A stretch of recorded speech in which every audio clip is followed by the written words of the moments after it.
Nobody knew who the man in the gray suit was. He just walked into that sleepy southern town one Monday morning like he owned the ground he stepped on. Didn't say a word. Didn't even glance at the colored keep out sign half hanging above the diner door. But folks noticed. Black man, late 30s, tall, confident, not local. That was enough to make people whisper. Old man Lester at the barbershop said he must be lost. Miss Hattie from across the street swore he was FBI. And the sheriff? Sheriff Dugan just squinted at him from his cruiser like he was waiting for a reason to draw. The man didn't flinch. He walked right past the murmurs, right past the stairs, and headed straight into the county courthouse. Like he belonged there. Like he wasn't the only black man for miles. Now listen, this was no ordinary Monday. That courtroom was already packed. See, a local boy, Chad Whitmore, son of a powerful judge, was on trial. Everyone said it was a formality. The DA was just going through the motions. Nobody expected Chad to serve a day. Not after what happened. Not after who he did it to. The victim? A 17-year-old black kid named Jamal. Bright, talented, college-bound. Beat Chad in a basketball game 2 weeks before. Word is, Chad couldn't handle the loss. Called Jamal something he shouldn't have. Then followed him. Then Jamal ended up in the hospital. Broken ribs. Missing teeth. Memory foggy. Everyone in town called it a fight, but no fists were ever thrown back. And still, somehow, it was Jamal's reputation that got dragged through the dirt. He must have provoked it, folks whispered. He was probably mouthing off. The town turned its back on him. Except for one person. That man in the gray suit. No one knew when he got involved. His name wasn't on any court documents. But when Judge Reynolds walked into that courtroom and saw him sitting alone on the left side, front row, something in the judge's face twisted. His lips tightened like he'd bitten into something sour. And then came the murmurs. Wait, is he the lawyer? No way. They're letting him speak in court. This gonna be good. People laughed. Literally laughed out loud. And still, the man in the gray suit didn't move. Didn't blink. Just sat there with a leather briefcase at his feet, hands folded, watching. Watching every single juror like he already knew how they'd vote. Watching Chad twiddle his thumbs like this was just another boring afternoon. Watching the prosecutor, a young scared white woman, shuffle her notes like she was prepping for a middle school debate. And when the judge cleared his throat and said, "Let's begin," the man finally moved. He stood, picked up his briefcase, and walked toward the defense table. The room went dead silent. And then the judge spoke. His voice had that fake charm Southern judges sometimes use right before saying something venomous. "Excuse me, sir. We're not looking for janitorial staff right now." A few people in the audience chuckled. The man didn't. He opened his briefcase slowly, pulled out a slim leather binder, and slid it across the table. Judge Reynolds raised an eyebrow, looked at the binder, and then paled. He looked back up at the man. "You're licensed to practice in this state?" The man just nodded once. "And you're representing the plaintiff?" "No," the man said. His voice was low, smooth, like distant thunder. "I'm representing justice."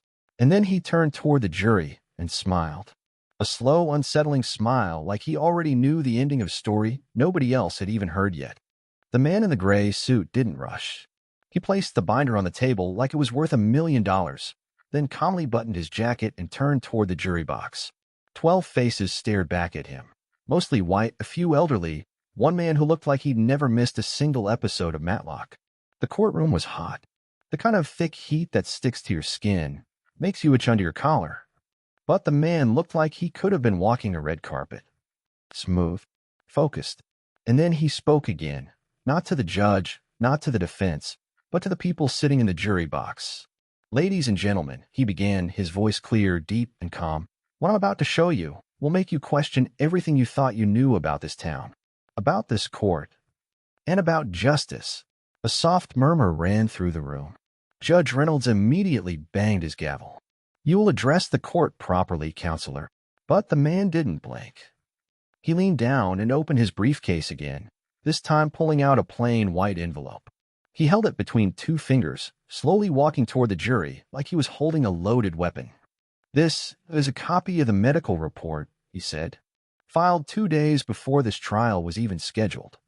It clearly shows that Jamal, the victim in this case, suffered not just bruises, not just a black eye, he paused, but cracked vertebrae, a concussion, and evidence of being struck repeatedly with a blunt object. The courtroom was dead quiet now. An object, he said, turning sharply toward the defendant's table, like the aluminum bat that mysteriously vanished from Chad Whitmore's trunk the same night Jamal was attacked. Chad flinched, just slightly, but it was enough. Judge Reynolds narrowed his eyes. "Where exactly are you getting this information?" The man turned slowly. "Your Honor, I'd be happy to share, but I'd like to ask the court something first." The judge raised an eyebrow. "This isn't a negotiation. Is the prosecution aware," the man interrupted gently, "that the original security footage from the gas station was deleted the morning after the assault?" A gasp from someone in the back. The prosecutor turned 3 shades paler. "Your Honor," she stammered, we were told that the cameras weren't functioning that night." The man in the gray suit let out the faintest smile. "They weren't, but they were the night before, and the night after. Just not the exact hours when Chad followed Jamal into that alley behind the station." He let the silence hang. Then he reached into his case again. This time, he pulled out a small USB drive. "This is from a private investigator I hired, who pulled deleted footage directly off the store's hard drive. It's shaky. It's low-res, but you'll see enough." Chad's father, a man in a silk suit 2 sizes too expensive for this town, suddenly stood up. "Your Honor, this is outrageous. This evidence was never submitted in pre-trial because," the man interrupted, "it was wiped. Intentionally. And I have receipts, emails, text logs, payment records, all of it traced back to someone in the sheriff's department." The room erupted. The judge banged his gavel again and again. "Order." But the man didn't move, just stood there calmly, like this was all going exactly as planned. Meanwhile, Jamal's mother sat in the back, her hands clutched in her lap, so tight her knuckles had gone white. She hadn't spoken to the media, hadn't made a scene. But now she began to cry. Silently, powerfully, as if someone had finally cracked the glass over the truth. When the courtroom finally quieted down, the judge spoke slowly, more carefully this time. "You're accusing members of my sheriff's office of destroying evidence?" The man nodded once. "I'm accusing this entire system of covering up the truth. And what do you hope to accomplish?" The man smiled, turning once more to the jury. "I just want them to see." And then he played the footage. The projector flickered on. A grainy video filled the courtroom wall. Jamal walking, alone, shoulders tense. Then headlights. A car pulling up behind him. Chad's voice, faint but audible. "You think you're better than me, huh?" Blurry shape, movement, a swing. Then Jamal crumpling to the ground. Gasps filled the courtroom. A woman covered her mouth. A man shook his head. One juror, the same one who'd smirked earlier, suddenly wasn't smiling anymore. The video ended. Silence. You could have heard a pin drop. And then the man in the gray suit walked back to the table, sat down, and said quietly, "Your Honor, the plaintiff rests." The courtroom was quiet. Too quiet. The kind of silence that didn't feel peaceful. It felt tight. Like everyone was holding their breath at once, waiting for the walls to crack. The judge shifted in his chair. His fingers tapped the bench, slow, deliberate, but nervous. Like a man trying to hide the fact that he'd just seen a ghost. The man in the gray suit didn't say another word. He just sat there, calm, collected, watching, like a lion that had already sunk its teeth in and was waiting for the prey to bleed out. Then the whispers started. They always do. "Did you see that swing?" Jamal never even fought back. "Is Chad actually going to walk free after that?" Someone in the back muttered, "Not if that man's got more where that came from." Judge Reynolds finally cleared his throat. "Court will adjourn for a 15-minute recess." He banged the gavel. And just like that, the tension snapped, not gone, but scattered. People stood, buzzing like bees around a nest someone just kicked. Chad leaned over to his lawyer, whispering furiously. The prosecutor was still frozen in her seat, flipping through her notes like they'd suddenly stopped making sense. And the man in the gray suit? He stood slowly, stretched his arms, and walked, not toward the exit, but toward the judge's chamber. Now, technically, that's highly irregular. But here's the thing. Nobody stopped him. Not the bailiff. Not the clerk. Not even the sheriff himself, who was standing by the hallway with his arms crossed and his jaw clenched so tight he looked like he might snap a tooth. He watched the man pass, but didn't say a word. Didn't dare. Inside the judge's chamber, the air was colder, quieter, and darker than it should have been. Judge Reynolds stood by the window, staring out over the town like it was his kingdom, and maybe in his mind it was. For 20 years, his word had been law. His voice had sent boys to jail and set others free, all depending on the color of their skin and the weight of their last name. He didn't turn around when the man stepped in. He just said one thing. "How much do you know?" The man closed the door softly behind him. "Enough." The judge finally faced him, face stiff as stone. "You're playing a dangerous game, Mr. Carter," the man said. "Isaiah Carter." The judge narrowed his eyes. "You're not from around here." "No," Isaiah replied. "But I used to be." And there it was, that flicker of recognition. The judge blinked once. His jaw twitched. Then, "You're her son." Isaiah's face didn't change, but something in the air did. "She was my mother," he said, "until you ruined her." The judge exhaled sharply, turning back to the window. That case was closed. It was years ago. Isaiah took one slow step forward. Closed, buried, sealed, covered up. Whatever word you want. But I didn't come here to argue the past. I came here to end the cycle. The judge spun around. "You think dragging that spoiled brat through court changes anything? This town's built on the back of names like Whitmore. You expose them, and all you do is light a match." Isaiah stared straight into his eyes. "Then maybe it's time this place burned."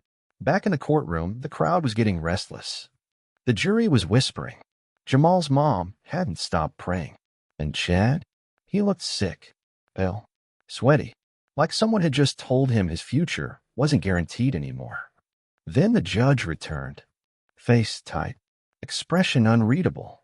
He took his seat slowly, adjusted his robe, cleared his throat. Then he said something nobody saw coming. "Before we continue, I need to make a statement." The room hushed, dead quiet. The judge looked out at the crowd, but not with his usual arrogance. No, this was different. This was guilt. "This court," he said slowly, "has failed. More than once. And in ways that can no longer be ignored." People shifted, confused. Chad's father stood up again, voice raised. "Your Honor." "Sit down," the judge barked. Loud, sharp, final. Silence. And then the judge looked over at Isaiah, almost like he was afraid. "This trial will continue. But from this moment forward, the evidence presented by Mr. Carter will be fully admitted. A pause. And the actions of Sheriff Dugan will be a subject to an internal investigation." Boom. Just like that, the whole room flipped. Whispers turned into gasps. The sheriff's face turned beet red. And Chad? He finally looked like he realized something. He might not get away with it this time. Isaiah sat down slowly. Didn't smile. Didn't gloat. He just looked down at his binder. Because he wasn't done. Not even close. There was still one more thing in that briefcase. Something nobody in that courtroom was ready for. Everyone in that courtroom thought they'd seen the twist. Thought the USB footage was the bombshell. Thought the judge admitting failure was the moment history changed. They were wrong. Isaiah Carter hadn't even opened the real folder yet. It sat in front of him, sealed shut with a red paperclip and a tab that simply read, "Whitmore Archive B." No one paid it much attention until he opened it and said just one word. "Obadiah." The judge froze. The sheriff turned his head, and Chad's father, big, loud, arrogant Mr. Whitmore Sr., sat down like someone just yanked the air out of his lungs. Isaiah stood slowly, holding a single page in the air like a weapon. "This," he said calmly, "is a copy of a property deed, dated 1924, signed by Judge Obadiah Reynolds, the great-grandfather of the man sitting on the bench today." A few people laughed nervously. Then Isaiah flipped the page. And this, he held up another, is a court transcript from 1931. A case in which a black farmer named Elijah Carter, my great-grandfather, tried to sue the Whitmore family for stealing his land. The courtroom was still. No whispers. No movement. Just Isaiah's voice echoing through the air. He had the deed. He had the receipts. He had the law. But Judge Obadiah Reynolds dismissed the case. Threw it out. Called my great-grandfather a liar, a danger to the county, and sentenced him to 6 months of labor for wasting the court's time. Isaiah's eyes burned.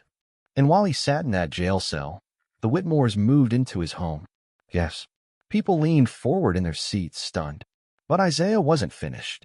Decades later, that land is now part of the Whitmore estate, valued at nearly $3.5 million. He looked straight at Chad's father. You've built your empire on stolen soil.